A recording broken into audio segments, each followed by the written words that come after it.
Greetings, QCS build fans, and welcome to an installation. So we're going to install the bequiet Dark Rock Slim cooler on this AM4 system. And if you want to see what this is, you can go back and look at the video for our Cooler Master Masterbox Mini ITX install or build. So yeah, so here it is, and on with the show. Okay, so we are going to use our Dark Rock Slim here. So we're going to use this guy.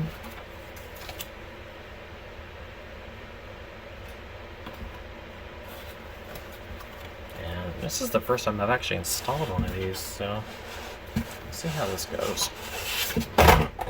Woo! Oh, the box came out. Really, guys?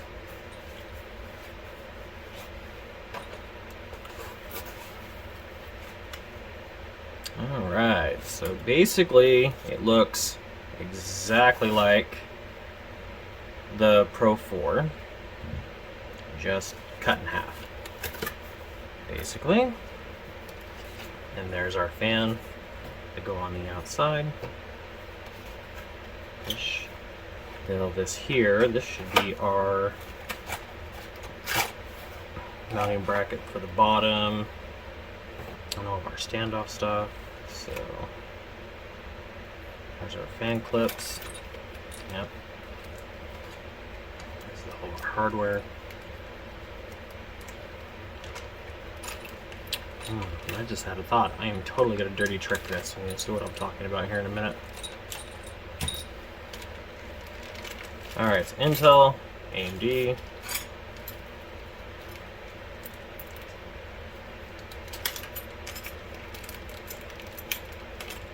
There's our brackets.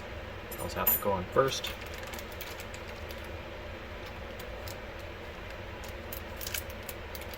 Screws, standoff spacers, and washers. So, okay.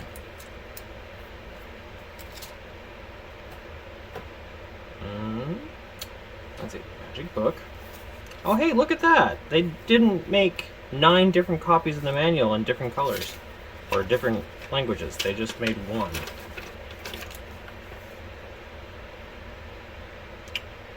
Okay, so alright, yep. So we have to put the standoffs on.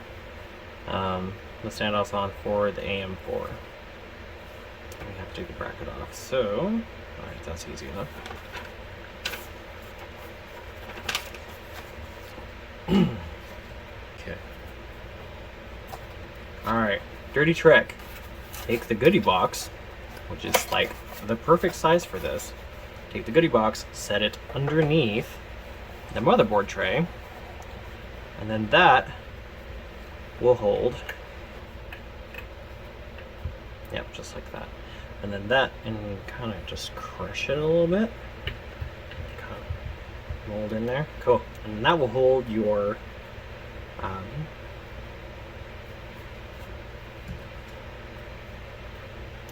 AMD retainer in place. So then you can take this all off.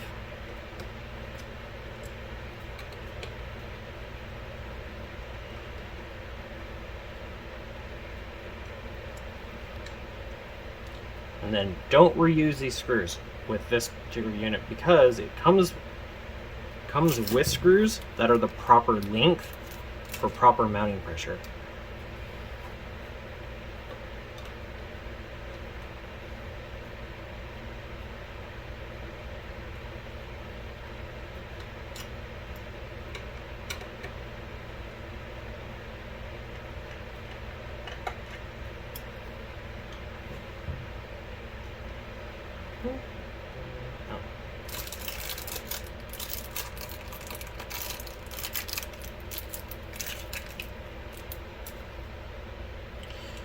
Alright, so you're going to put your standoffs in place here, like so.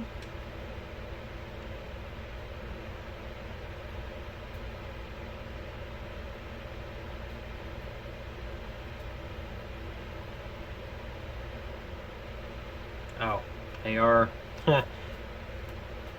one side is larger than the other for the bracket. Okay, so it's relieved. There we go. So it doesn't sit on top, it actually inserts inside. So there we go. Okay, so for AM4, make sure you use the inner hole, not the outer hole.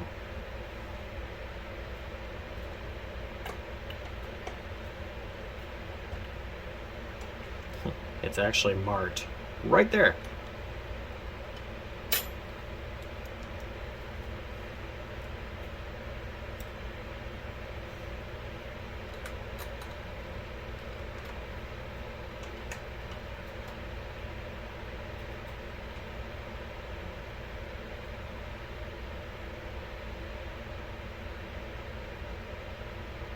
Okay.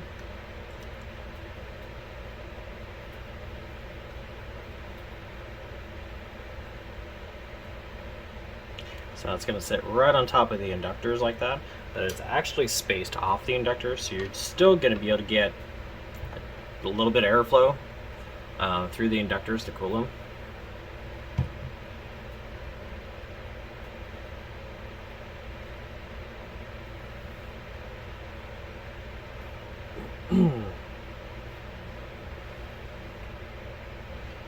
That, and I don't think airflow in this case is necessarily going to be a problem. It's pretty well perforated.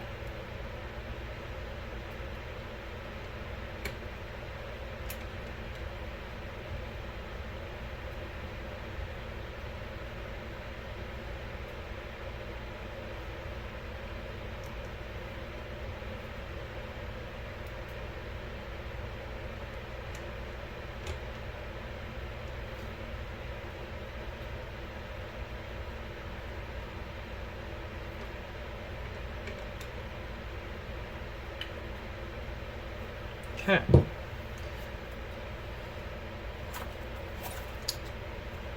Alright, so there's that. And, oh, there it is. So, because I had a Dark Rock Pro 4, I'm going to use my bequiet long screwdriver that you somewhat have to have. This would be great if it didn't have this itty bitty little handle on it. I'd use it all the time. Anyways, I digress. Alright, okay, that's our Intel parts. We don't need those.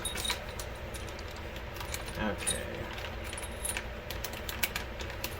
Magic bracket. So, these coolers work really well. I'm not the biggest fan of this retention bracket system. Just saying. But at the same time, it does work. It's just getting it sometimes attached is tricky. Dexterity needs to be one of your strong suits. If your dexterity level is a 1 instead of like, say a 7 or greater, yeah, you might be hosed. Just saying.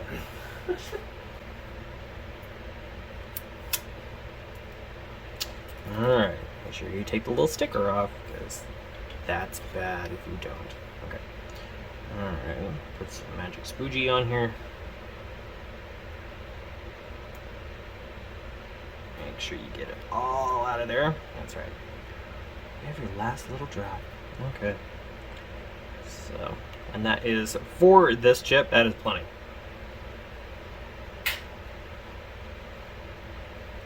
Although I will probably still do the what I call the Ryzen squish and smear. So I will take and do this, set it on there like so, and then just kind of slide it around. That way we get, because you got a full coverage IHS, you might as well really get full coverage out of it. So that works. Alright, so we're going to stick that right there. Now some of you are probably going, you're crazy, it doesn't make that big of a difference. Nah, it may not, but it's peace of mind for me, and it's less likely I'm going to have issues or warranty problems or complaints or anything later on down the road. So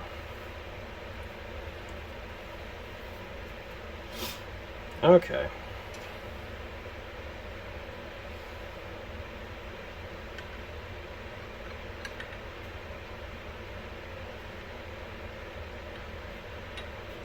Okay, so now,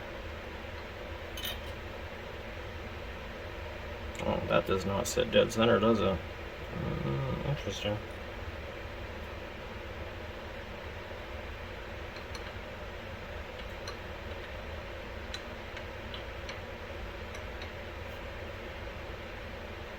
There we go. Okay. That kind of has to go in there just right. All right. So, all right. So then we got our bequiet screwdriver.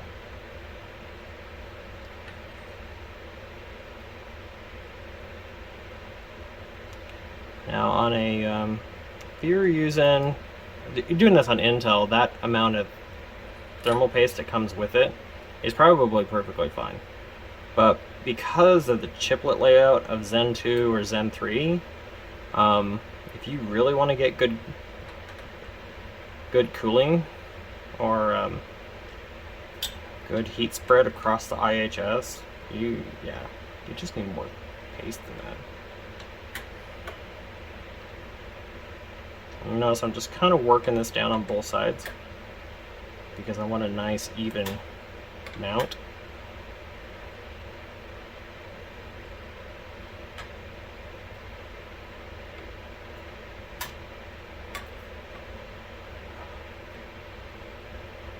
And I think I'll probably edit this into a separate video because this is somewhat complicated.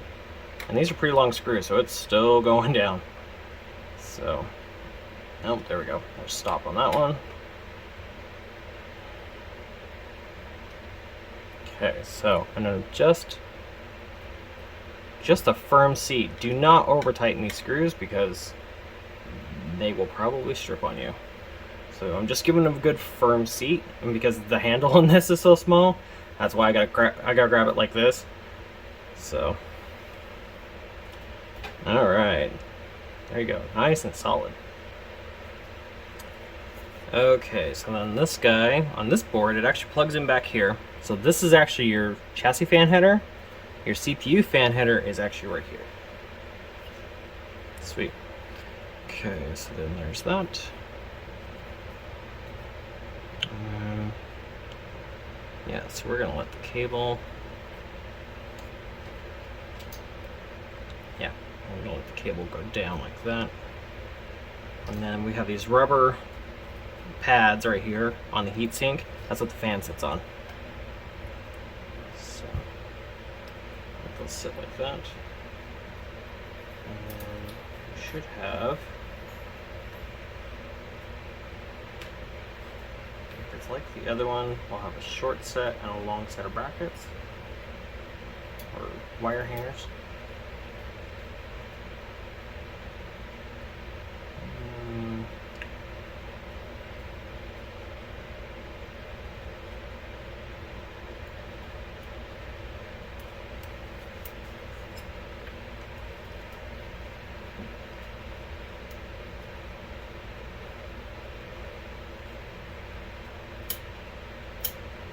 There's one.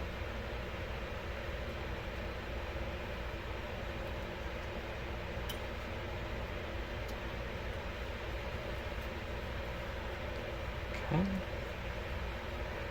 So I'm just using one finger as a guide, and then I'm actually pushing from this side and not putting pressure on the, too much pressure on the tower cooler itself.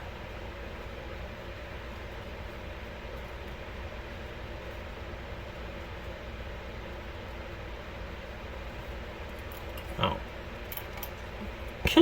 Got the wire caught in there. That's why it's being like that. Cool.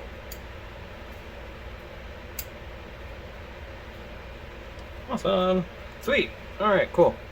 So that's in there. Just like it should be. Good.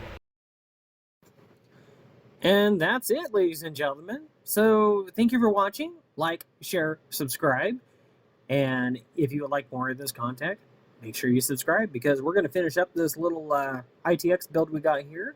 And we're going to show you how we're going to modify the side panel to get that cooler to fit, because that cooler actually doesn't quite fit this case.